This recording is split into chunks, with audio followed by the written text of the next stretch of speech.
our friends for coming to celebrate our marriage, and for Rav Chaim for doing the Kedushin under this beautiful chuppah that Judith sewed by hand. It was the chuppah that was the chatan for our Torah, the first Torah at Mizmor LeDavid. And she's such a talented artist and friend. I'd also like to thank Francis and Neil for lending us and hosting this beautiful, delightful garden. It's our first wedding.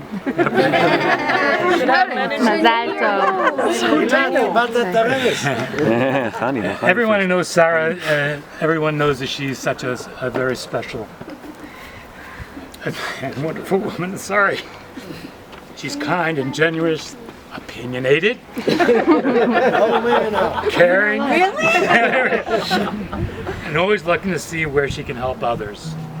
Honest and loving, even the work she's chosen and that she loves doing is devoted to helping people who are less fortunate than most of us. I see her pray for others all the time, and I hear her bless the Shabbat candles every week. And she does it with such kavod that I feel the Shekhinah coming into the house when she does it. It's a very special moment. And when she makes a motzi, she says it in a way that just sends tingles up and down my spine.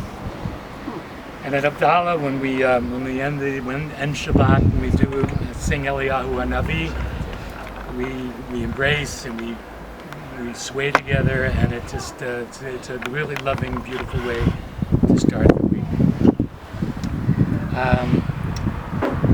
As many of you know, Sarah has great taste. Today necessarily not. She knows how to make our house warm and inviting. She knows how to arrange everything from clothing to furnishings to plating beautiful food. And her ability for creating beauty wherever she is makes it pleasing to the eye and to the soul. And it's a natural, wonderful gift that you have, and I really appreciate it. She also knows how to shop. She's a wise shopper. She knows how to. She can bring home. So you spend five grosh and just make it seem like $1 million. She really is talented. And Sarah's one of the few people that I can honestly say in this world, you choose. I trust you implicitly. You know, she has great taste. I taught him that. She's a good listener to friends. She's wise in giving advice, and she gives to many charities. And she's a good friend to many. Above all, Sarah's emunah and love for Hashem and Am Yisrael is inspiring to me. And she loves Torah. She celebrates mitzvot. She runs to do good and turns from things that take her away from Derek Hashem.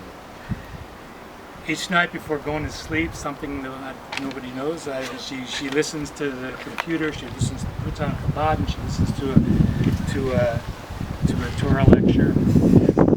It rubs off on me sometimes. For the first minute that he's awake. Masarala, you're my Eshet Chaim, listed above all others. I really appreciate you. So I feel so blessed to have Sarah in my life, but more than just Sarah, I feel blessed to love her children. And Sarah loves her children so much, and I feel so lucky to be part of her family. I've never had children of my own, and now I'm being called Zadie Zev, and it's a really big blessing for me. All our children, Shmuli, Nama, Mira, Tomer, Galina, Nomi, we're all so special. Sitting around the Shabbat table is always uplifting and meaningful. Just a little bit. Sorry, I know these long speeches. So Sarah and I have been together for 5 years now. And close. And I've always felt that because we're not going to have children together. Yeah, who knows? We should have a dog. Sarah, you know, you can always have it. But that's what we. So, Sarah always felt the need to bring holiness into our relationship in the form of a marriage. And I always felt that holiness is not some magic words to be spoken or ceremony to be celebrated, but the result of the interactions between two people with respect, honor, and love for each other. That's what I've always thought. People who are honest with each other while able to laugh together at the same time. Sarah, you're able to laugh at yourself, which is one of the most precious things I love about you, and you teach me how to do it, and I take things way too seriously, and sincerely, and I really love that about you.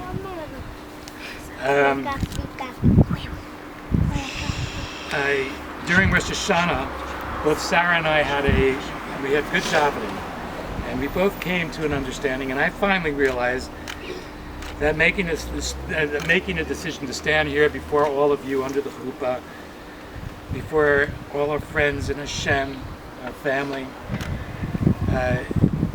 is bringing us into a deeper commitment towards each other and towards Hashem, and hopefully that kedusha that you always talk about.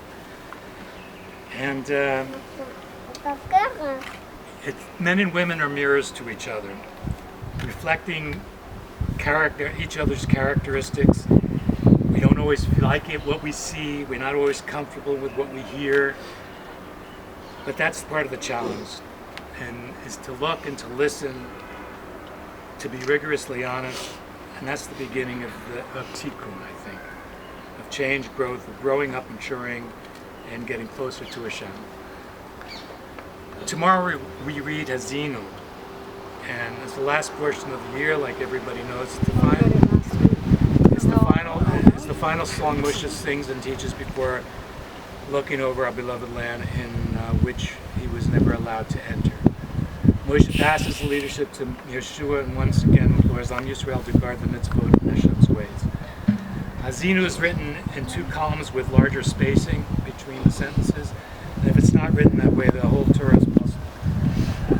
And for me, looking at those 2 columns reminds me of the Sefirot, the dualities of life, the balance of man and woman, positive and negative forces, fire and rain.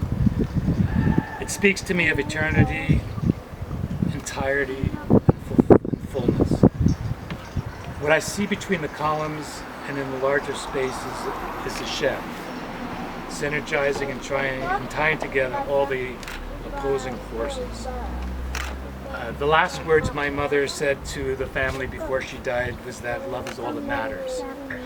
May Hashem always fill our empty spaces with love and draw us closer to Him and to each other.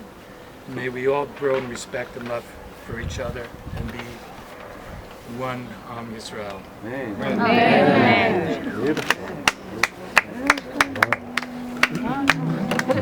Amen.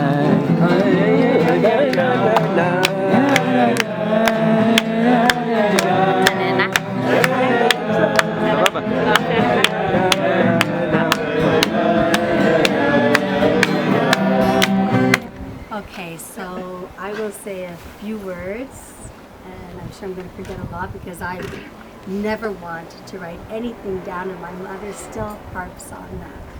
But 32 years ago, you built my first sukkah. Wow. And it was a temporary dwelling because sukkah is a temporary dwelling. 6 years ago, I had decided, I'd been going back and forth, Judith, as you know, do I really want to hook up with somebody? And I realized after soul searching, it was Chodesh Elul, and after doing some soul searching, I realized if I want to emotionally and spiritually grow, I have to be with somebody. And I started davening, and I davened that it would be somebody that I would meet in shul, because I didn't want to have to work for it. I didn't want to have to write out a profile. And I said, okay, Hashem, this is what I know you want from me, so you find him. And Rosh Hashanah, you appeared in shul. After not seeing you for 25 years, you appeared in shul.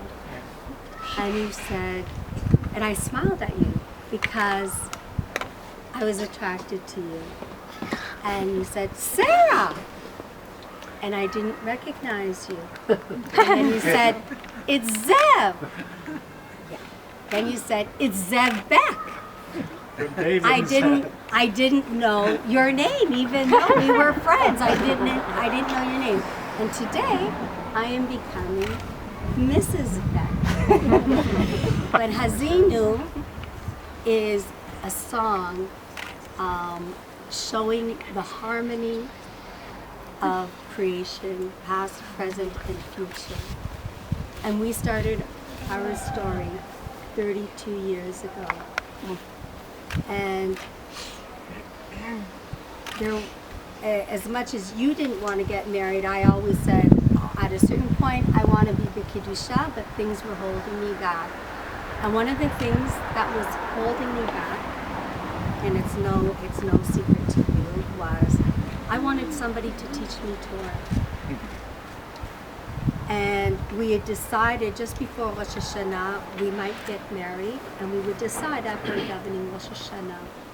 And on Rosh Hashanah, I realized that for almost 6 years, I've been learning Torah from you. Because of the genuine, beautiful man that you are. No, you don't quote from the Psukim.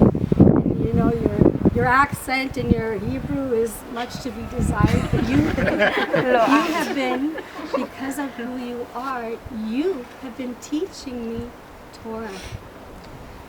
And it was very important that we got married this new year before my Nama goes away for 5 weeks, and that it would be within this new year. We wanted to start this new year correctly, the Kiddusha, and with gratitude to HaKadosh Baruch Hu, because HaKadosh Baruch Hu sent us to each other, and it's time that we thank Him. And so